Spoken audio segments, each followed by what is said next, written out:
پاکستان کا ایک ایسا علاقہ ہے جہاں کی ہزاروں سال قدیم تہذیب اس جدید زمانے میں بھی قدیم ترین عکس واہم کا نمونہ پیش کرتی ہے۔ یہ پاکستان کی سب سے زیادہ اقلیتی آبادی سے بھرپور علاقہ کہلاتا ہے، جو کل آبادی کے آدھے کے برابر شمار ہوتا ہے۔ تھر ہزاروں سال سے قدیم ہندو اور بدھ تہذیب کے زیر اثر علاقوں میں شمار ہوتا ہے۔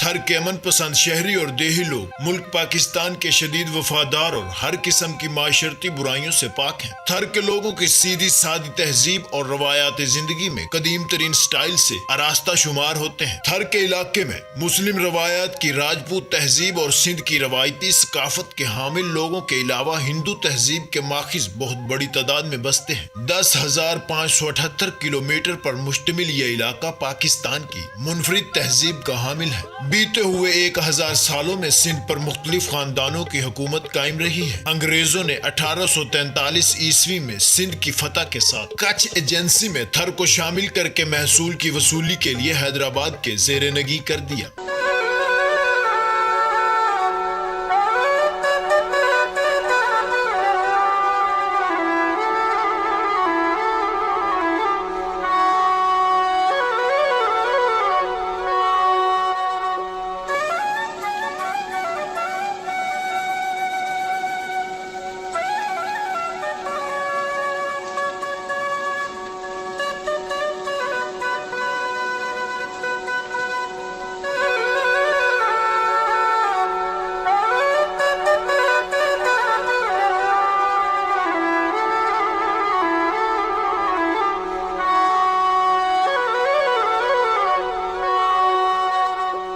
تھر کا علاقہ اور اس کی زمینی سطح اور قدرتی جڑی بوٹیوں سے معمور وادی سال بھر میں بارش سے محتاج رہتی ہے۔ تھر کی زمین پاکستان کے صحرائی علاقوں پر مشتمل ہے، جہاں بامشکل ہی جانداروں کے گزارے کے لیے فصل کاشت کرنا ممکن ہوتا ہے۔ تھر کے لوگ اینٹوں اور پتھر کی عدم دستیابی کے سبب ہزاروں سال قدیم طرز کے سٹوپا یا کیپ نما گارے سے تعمیر کردہ کمروں میں رہتے ہیں۔ ان کا طرز تعمیر افریقہ کے قدیم ترین قبائل کے رہائشی علاقوں سے 100% مشابہت رکھتا ہے۔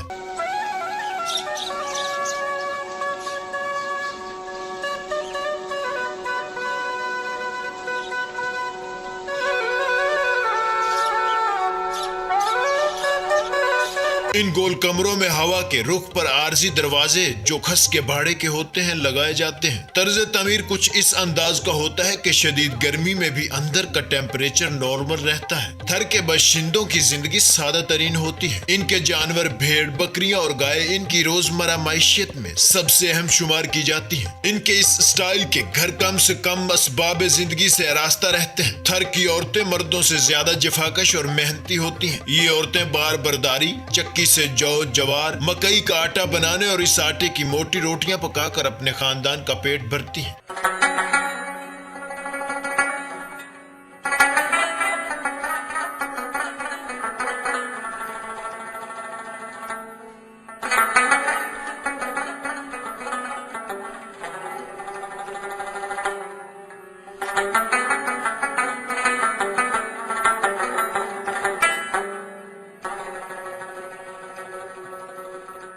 تھر کے باشندے چھوٹی بڑی سینکڑوں وادیوں میں اپنے آشیانے بساتے ہیں اور زیادہ گنجان آبادیوں سے پرہیز کرتے ہیں۔ ایک دوسرے سے فاصلے پر آباد رہتے ہیں۔ شدید غربت اور ضروریات زندگی سے دور رہتے ہیں۔ شدید غربت اور ضروریات زندگی سے دور رہتے ہوئے بھی تھر کے لوگ انتہائی خوددار، بااصول اور معاشرتی لحاظ سے نہایت اچھے ہوتے ہیں۔ یہ لوگ زندگی کی ہر دشواری کو سہل بنا کر چلتے ہیں۔ یہی وجہ ہے کہ کہا جا سکتا ہے کہ تھر کے لوگ منفرد کلچر کے حامی ہیں۔ ان کی اپنی روایات اور اخلاقی قدریں انتہائی سادہ ہیں۔ انسانی تہذیب، تاریخ اور تمدن کے کئی ہزار سالوں سفر کے بعد سندھ پر سما خاندان، کلہورا خاندان اور باقی حکمرانوں کا طویل دور بادشاہت رہا ہے۔ صحرائے تھر کا 47,91,000 ایکڑ رقبہ صحرا پر مشتمل ہے۔ کل آبادی کا چوتھائی حصہ مٹی پر مشتمل ہے۔